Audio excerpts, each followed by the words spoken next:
Hi, welcome to Business Spotlight, and today the spotlight's on Amanda from Due North Creatives. Hello, Amanda. Hello, how are we doing? Good, thank you for joining us today. Yes, no, thanks for asking me. So looking forward to finding out a bit more about your business and what you do. If we could maybe start off by asking, why you started your business in the first place. Oh, good question. Why did I start Due North Creatives? So the business has been running 6.5, almost 7 years coming up. And I think it was really born out of the fact that I'd just been on maternity leave. I'd got a young girl and I was actually made redundant from the role that I was in. But I have to say, I think it was probably fortunate timing for me. I was traveling up to Aberdeen all the time from my home, which was about a 45-minute commute up there and back. So I was losing about an hour and a half out of my day. So my life had changed quite a lot anyway, having children. So I started the business. It started very much as almost like a freelance model. I didn't think I really knew what I wanted it from. I just knew that I really wanted to help local businesses around here with their marketing, spending more time off actually in marketing on my maternity leave.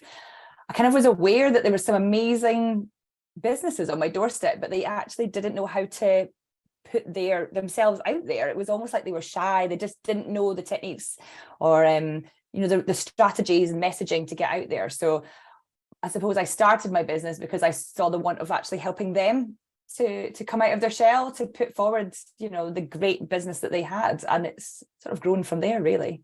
Mm-hmm. And so what exactly do you do to help them get their business out there? So two kind of ways we kind of split up the business. We've essentially got this outsourced function where we can come in and support businesses with their marketing.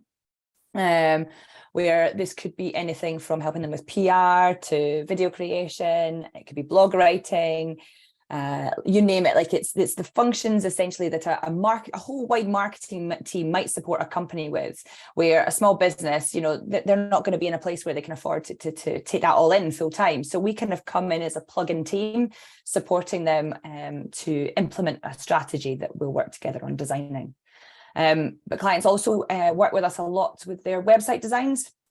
So we tend to come to people or work with businesses where they're at the scale up point. So, they've been in business for a couple of years, maybe through the startup phase, and they're almost, they're itching to take it up a notch, and they've realized they want to invest in their marketing. So they'll come to us, and perhaps as a brand revamp in there, but it's usually the websites that the key lead, because they realize they're slightly embarrassed to lead people to their website now. And it's really not showcasing their business in the best way. So we come in and support them, bring that to life, essentially, take them up that level, using things like Marcus Sheridan's philosophy, the they ask, you answer. That's very much the principles of how we run the business. We put the customer right at the heart of it all. Yeah. It's what Google loves too, believe it or not. So it works really well for them that way too. So yeah, we help customers a lot on that side, which is very much our outsourced. And then we also support them with almost like consultancy work, where we come in and do workshops with them, working with existing marketing teams that are maybe just needing somebody a bit outside to come and give them some advice or pointers while they plan out their year's strategy. Or it could be that we're coming in to provide almost coaching support.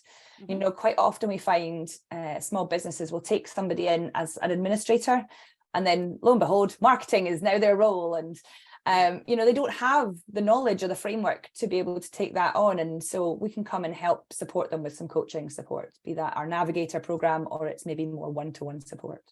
Okay. And what's your Navigator program for people that maybe aren't familiar with that? So our Navigator program is a 12 module program that runs over approximately a 3-month period. And it takes people through the journey. Essentially gives them a foundation in marketing, where we start at looking at what is marketing, helping them identify who their target customers are. How do we make sure that their product addresses what the customer needs are? Mm-hmm. And then looks at how they might then sort of promote that. Like how do you reach out to that market? What tactics should you be using? How do you use said tactics? People are, a common issue is that, yes, we've got social media, but we've got no idea what to post on it. Or it's really scattergun kind of effect. And so we'll kind of come in and sort of in this Navigator program, we'll be helping them design their own content pillars. Okay. So, really getting them to question, what problems do their clients actually suffer from? Like, what is their need? Like, what are they struggling with? Mhm. And sort of figure out what content they would therefore like to sort of, be it inspire them or challenge them, help answer frequently asked questions, these sort of things, and consider how you might be able to bring it into creative content like reels or stories and things like that. Yeah, sounds good. So And so is yeah. that for smaller businesses, or is that for all types of businesses? So it's predominantly aimed at smaller businesses, but it's certainly easily applied to any business that is out there. We've worked with various different sizes on the program now, and all have taken, a load of knowledge from it. It's actually great now looking back at the guys that have been on it, Mhm. and how much it's the confidence you see in them. That's what comes out, because I think that for everybody, that's what they're nervous. They're nervous when you market, you put something out into the ether. People see them, they can judge them. And, it's a scary place to try something new. Yeah. And I think what the course does is it gives people like a safe community to try something, because they're going through the program together. Yeah. And while their products and services might be all different, they've kind of got a community to do it with and alongside, and even test it. They quite often they'll put things into the group and sort of say, what do you think? And they get feedback from it, which I think all of us, that's invaluable, isn't it? Yeah. So there's a wee bit of a community there as well with the program, by the sounds of things. Yeah, it was something, I actually, not that I overlooked it in the design, it was an important factor, but the feedback afterwards was that the community was huge. That was really important for them. They felt that they made friendships out of it that I know are now, are still continuing. I see them, they meet each other for coffee and it's lovely. It's an online community, but actually a lot of them have made the effort to go and meet up in person, which is lovely. Yeah. And then the, economic climate as it is at the moment, some people might think that marketing is something that they maybe need to scale back on. What would your response be to that? I know, exactly. How often do I hear that sometimes? But yeah, no, the complete opposite, please, the complete opposite.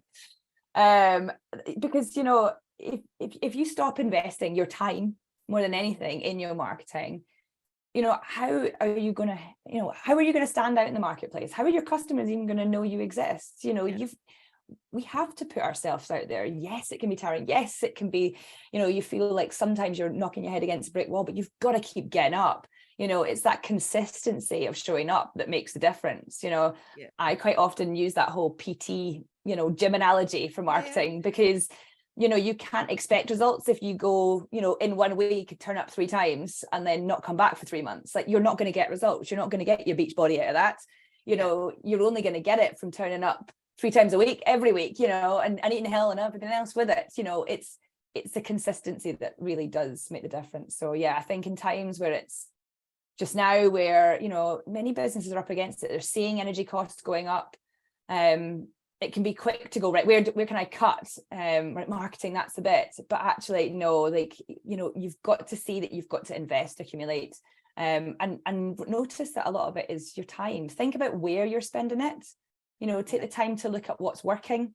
Even on things like, I'm talking here about social media, but like, have a look at what posts work. You're far better to do sometimes less of something, but do it better. Yeah. People will notice video works well, reels work well, stories work well. That's because people want to see behind the scenes. Don't just get yourself trapped into a churn cycle where you feel like you have to do something. I think people do that with marketing. They do marketing sometimes because they want a tick box to say, oh, I do social media, but actually it's not making a commercial impact on their bottom line. When I think you have to look back and see what's actually making a difference to the business, what's bringing in the income. I do see some posts out there, just as you're saying, that consistently I've got no likes or no shares, and it just you can see them not getting any more followers and stuff like that as well. And it's, I guess, your point of maybe the content needs addressed. Yeah, you're just creating noise in that place. You're not going to get, if you keep doing the same thing and not getting any results, why would that change? That you have to change. You have to change the content. It's obviously not hitting a chord. Yeah. Not every post is going to hit the jackpot, right? You're not going to get thousands of likes on everything. That's not the game. But you want your average to kind of look good. You want a good level of engagement, and think of the questions that you put on things like social media. Like, are you asking questions? Are you actually having a conversation? Yeah. Because it's social. That's what it's there for.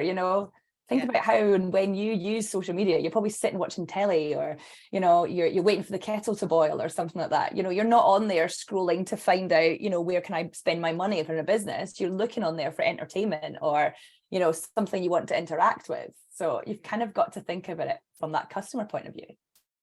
Yeah, I see. And I can see how working with you would help someone get consistency in their marketing as well. It's that level of accountability. So tell me, what are some of the challenges you've had in business over the last few years? Yeah, so I mean, the business has changed a lot over the past 7 years. I surprisingly, I did the startup journey, so I literally started the business around the kitchen table. It was just me. I had small children at the time as well. And, that's a challenge in itself, as many people will know. But I think that was also a huge benefit for me because I could flex the business around it. I built the business around my family, and I think many people that know me will know that that's, a keen driver for me. And, it's almost, I don't want to say why I've been successful, but I've put boundaries in place so that I don't let the business take over my life. It's about, getting from the business what I need, and, something for me is I want to walk my kids to school. And, by understanding that was what I wanted from the business, I realized that it couldn't just be me anymore. Like, I needed to scale up and start employing people. And, I couldn't be an expert in everything. I don't personally do website design. I always work with someone else. So over the years, we've added these skill sets into the team. And, we've got a great brand designer, we've got a website developer, somebody who's expert in SEO, blog writing, PR. These are what people have all added into the team. And, what's been great is starting to see them thrive. But growing that team has been my challenge probably over the years. We didn't get it right from day one. I learned, I suppose, along that journey about the type of people that I needed in my team. Like, what was the skill set? How do I need to be to help them grow? I think I wanted to take my employed life and learn from when I was that time and think, right, what do I want to be as a leader? And I think I'm very conscious about that in my team, like wanting to set the scene, wanting to motivate them. But it's definitely been a learning curve for me because I suppose I don't want it to be that, like, it's almost like a culture that's felt throughout everybody. We are a remote team. And so I think we almost have to try harder a little bit to bring the team together and to make sure they sing from the same song sheet and that everybody feels that they've got that community. Just because we live in, and stay in different locations doesn't mean we don't have that, strong bond between us. So it's been a challenge, but I think it's ended up being a strength for us too along the way. Sounds good. And it sounds like you work hard at building culture within the team. Yeah. I think it never finishes though, something like that, does it? Like, no, it's you have to keep going with that. Yeah, totally. But it'll separate you from your competitors if you get that right. I think people sometimes underestimate the culture piece. But so look, if you're starting all over again, what would you do differently? Ooh. Probably have more confidence in me. I think I've been through a self-belief journey. I think it's a funny thing. Like, I've spoken to a few people about this, like as in just business owners, and I think a lot of people do this. We tend to start businesses that we know a lot about. So like, it's been our background. So like, I was in marketing, business development all my life, working life, I should say. And then I decided to start this. But day one, you start this, it's like the rest that didn't happen. It's like you start from square one and you kind of start questioning your own abilities. Like, I didn't do video for years because I was terrified of somebody judging what I was going to say. What happens if I said something wrong? What happens if I'm not right? What happens, and it was almost like I'd lost belief in myself. Mm-hmm. And I think it took me a long time to get back to that place. And, I think I expected, I'd compare myself to people that are like 20 years into their journey and say, why am I not as doing that? And the reality is, well, of course I wasn't. I'm in year one, know. And I think you've got to, I'd want myself to believe in myself more. I would want myself to trust the process. I think, be willing to learn on the journey, put yourself out there, mistakes are okay. It's one of our values actually now is like, that don't be scared to try something, what's the worst that can happen? Just be open to learning from it along the way, I think is the way for me. Nice way to run the team. I like it. So look, the industry's changing quickly. The next 5 years, what challenges do you see in your industry and how you're going to handle them? Yeah, technology, geez, it never stops changing. Like, it's a fast-paced industry. I think anybody in marketing would tell you that. Like, there's always something new. And I think even to our clients, we're always actually trying to get them to be aware that don't fall into the magpie syndrome, where essentially something new comes along and, oh, we need to do this, or we need to do this, and you're knee jerking all over the joint. That's just leading to a scattergun in marketing. And I think as we keep going, there's more and more of these distractions, and I think as marketers we have to make sure that we pull back and just look at the right investments of time. Essentially marketing strategy has never changed. Think about it. Like, if you put at the root of it all is your customers, what are their issues, what are their pain points? If you understand them, we create a product that solves them, essentially gives them the answer so they can live an easier life. Our marketing needs to communicate that in whatever shape or form of technology we do. But yeah, I think we're seeing a lot of AI coming into the world now, and I think we need to we need to wake up. It's been a big conversation recently, but don't be scared of that. It's not about taking a job away. It's actually about making a job smarter. It's about making it quicker, more efficient. And I think it's important that people don't just think it's that we don't run all heads 100 miles an hour into it, but it's not going to go away. So I think it's rather than ignoring it, and thinking that's I'm not paying attention to it. It's a bit like, I don't know, we're going through the living cost crisis here, and businesses pretending it's not happening and they don't need to change their business at all. Like, you have to change. Like, change is a constant. So I think for us, we will see, particularly over the next 5-10 years, a huge change in this market. Things like the metaverse are going to come more and more common. And I think part of our job is to be abreast of what changes are coming, and to be open to letting that change happen, not be scared of it. Don't sit in, with your feet in traditions, It doesn't mean that that's all binned. It's certainly not, but just be open to the fact that there might be other things out there. You'll see things like TikToks just now, and it's funny, people sit on the fence and they're like, oh no, it's not for me. And it's not for everybody. It's what's right for your customer. If your customers are using it and you're not one, question yourself, is that a space that could be providing traffic to you? Yeah. And you mentioned metaverse there. For those people who aren't familiar with that term, we explain that a wee bit more. Yeah. Oh no, now you're asking me here to go into a lot of detail. This is actually on our radar to do a lot more into, to be honest. We're going to look at some courses and things like that. But essentially, this is the virtual universe. If you imagine, it's like us. We would have a meeting like this, but essentially in the metaverse. So it would be like we were sitting in the same room. We could sit and have the whiteboards and things like that. It's a far more interactive experience. It might be that, things like a website, the shop, that you've got live chats at the moment, and it's a very flat functionality. I would think in time, what will happen is that we will essentially be able to have those conversations, but in a sort of almost like a real life environment. So you'll feel like you are interacting with real people, and I think it's, in some ways it's far off, but it's not. That journey is already moving there, and you'll find lots of huge big companies already embracing this, particularly for things like training. When they might have a model just now where it's like this, a Zoom, whereas actually you can bring people all into like a lecture room essentially and get people interacting like it feels like there's one space. Wow. So I think there's going to be a huge journey, but huge amount of learning to be done in that space. But again, you've got to invest that time to go there. And I suppose as any business, I think it's hard. We've got to prioritize that time to learn, because the hamster wheel of feeding for your client is always there, correct? And I think it's knowing that you make sure protect some time to invest in the future and go, right, I need to learn about that, because otherwise I am going to be left behind and I can't afford for me to be there. I'm planning on running this business for a good number of years, decades to come, so I need to get my head in that space and learn more and get the team in that place too. Learning attitude, I like it. So next 5 years then, what does that hold for your business? Yes, next 5 years, I'd like to see, it's about consistent growth for me.